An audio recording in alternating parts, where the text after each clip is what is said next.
बच्चों, कैसे हैं आप लोग? होपफुली बहुत अच्छे से होंगे। मैं आप लोग के लिए फिर से नया वीडियो लेकर आई हूँ जिसमें मैं आपको प्रोपोर्शन के कुछ हार्ड क्वेश्चंस करके दिखाऊंगी, जैसे कि ये रहे। ठीक है, पहला क्वेश्चन है the ratio of length to breadth of a rectangular playground. कोई इस तरीके से प्लेग्राउंड है रेक्टेंगुलर, ठीक, फाइन, इसमें ग्रास लगी हुई है ठीक, ये ग्रास लगी हुई है। अब इसके लेंथ और ब्रेथ का जो रेशियो दिया हुआ है वो क्या दिया हुआ है? 13:10। तो जो जो चीज़ें हमें दी हुई हैं सोल्यूशन में पहले सबसे पहले हम वही चीज़ लिख लेते हैं ताकि हमको डिफ़िकल्टी ना हो। ठीक, so ratio of length to the breadth is equal to कितना है? 13:10। ठीक, ये दिया हुआ है आपको। अब क्या कह रहा है? If the length of the playground is this one. अब length is equal to 390 metres. Fine, आपको क्या पता करना है? Find the breadth. तो ब्रेथ आपको नहीं पता। सो क्या जो नहीं पता उसके लिए आप लेट कर लीजिए, है ना। Let breadth is equal to x metres. आप यहाँ पे मीटर्स क्यों लिखेंगे? जब तक लिखेंगे नहीं आपका क्वेश्चन गलत रहेगा, क्योंकि वैल्यू जो x की आएगी वो तो कुछ नंबर्स में आ जाएगी, है ना। लेकिन ब्रेथ क्या है, इसकी यूनिट क्या है यहाँ पर? मीटर्स में। सो आपको यहाँ पे मीटर जरूर लिखना पड़ेगा। ये बहुत ही छोटी सी गलती है, लेकिन जब आप लोग बार बार करते हैं तो ये आपकी गलती बड़ी हैबिट बन जाती है, ठीक है ना, जो कि अच्छी नहीं है। तो अब क्या हुआ? ये हो गया। ठीक, तो हम क्या लिखेंगे? आपको दिया हुआ है लेंथ और ब्रेथ की, तो यहाँ पर हम लिख लेते हैं LENGTH, length is to breadth is equal to, length क्या है? 390, फाइन, और ब्रेथ क्या है आपका? x इज इक्वल टू, यहाँ पे क्या दिया हुआ है? 13/10, फाइन, ये दिया हुआ है। अब क्या हो जाएगा? इसका आपका इसमें मल्टीप्लिकेशन हो जाएगा, इसका इसमें हो जाएगा। प्रपोर्शन में लिखना चाहें तो ऐसे लिखेंगे 390 हो गया आपका, और दूसरा क्या हो गया? Is to x, proportion to 13:10। ये तो इन दोनों का मल्टीप्लिकेशन, यही तो मैंने करा है यहाँ पर, और इन दोनों का मल्टीप्लिकेशन, ठीक है ना। यानी product of mean is equal to product of extreme होता है। सो आपका क्या हो जाएगा? 13 into x is equal to 390 into 10। ठीक है बेटा, x इज इक्वल टू आ गया 390 इंटू 10 बाय ये 13 यहाँ पर डिनोमिनेटर में आ जाएगा। मल्टीप्लिकेशन में है ना बेटा ये, तो यहाँ आएगा तो डिवीज़न में हो जाएगा। अब 13 1 ज़ा 13, 13 3 ज़ा 39, ठीक है ना। तो ये हो गया। अब 30 इंटू 10 इज़ 300। एक्स आपका क्या आ गया? 300। इसीलिए मैं कह रही थी ना, यहाँ पर आपका 300 आ गया फिर मीटर्स, ठीक। सो आंसर आपका क्या हो गया? ब्रेथ, स्पेलिंग गलत हो रही है, BREA, breadth is equal to 300 metres. ठीक, दिस इज योर आंसर।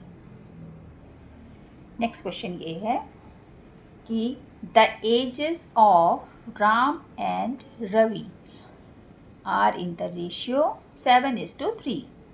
7:3 में, यानी पहला वाला रेशियो जो है राम का है, दूसरा वाला रवि का है। If Ram's age is 14 years, Ram की एज इन्होंने दी हुई है कितनी? 14 years. So find the age of Ravi, ठीक है ना। तो आपको जो जो दिया हुआ है वही आप लिख लीजिए सबसे पहले सॉल्यूशन में। सॉल्यूशन में लिखेंगे क्या? Ratio of age of Ram to Ravi, Ram to Ravi क्या है, इज इक्वल टू 7:3, ये दिया हुआ है, ठीक है ना। और age of Ram is equal to कितना है, 14 years, फाइन। ये let Ravi's age is equal to x years, यहाँ पर भी आपको ईयर्स यूनिट जरूर लिखनी होगी, है ना। तो एज की यूनिट क्या है, years, so you have to mention years also. Now अब क्या है, रवि और इसकी एज, है ना। तो रेशियो ऑलरेडी आपको दिया हुआ है ना।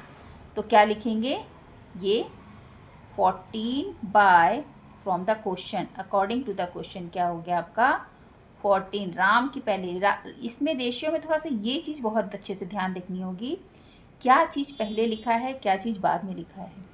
राम पहले लिखा है, रवि बाद में लिखा है। यहाँ पर भी राम की दी हुई है, रवि की नहीं पता, है ना। सो ये चीज़ ज़रूर ध्यान दीजिएगा, राम की पहले लिखेंगे, क्योंकि अगर थोड़ा सा भी यहाँ गड़बड़ किया ना तो आंसर में गड़बड़ आ जाएगा। तो राम का पहले लिखिए 14 और रवि का अपॉन में हो गया। इस तरह रेशियो क्या है, 7:3, ये। सो क्या होगा, इसका इसमें मल्टीप्लिकेशन हो जाएगा, ठीक है ना। ये क्या होगा, x into 7, x into 7 is equal to 14 into 3, ठीक, ये हो गया। So x is equal to क्या हो गया, 14 इंटू 3 बाय, ये यहाँ पर आएगा डिवीज़न में हो जाएगा, ठीक।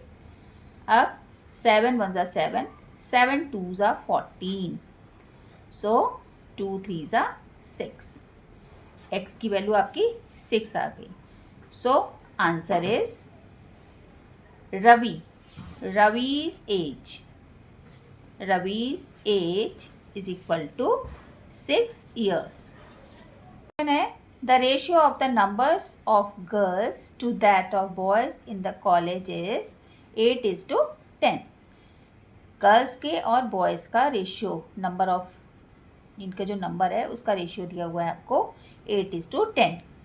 If the number of boys in the colleges, मैंने पहले भी बोला था आपको, ये चीज़ दिमाग में बहुत अच्छे से रखना होगा कि जो आपका रेशियो दिया हुआ है उसमें क्या चीज़ पहले है और क्या चीज़ बाद में है।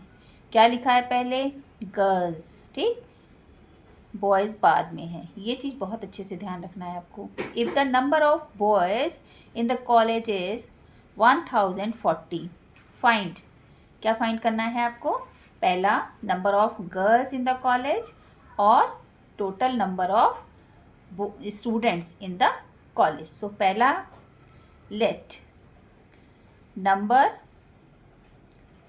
Of girls in the college be x। Number of girls क्या है, x है।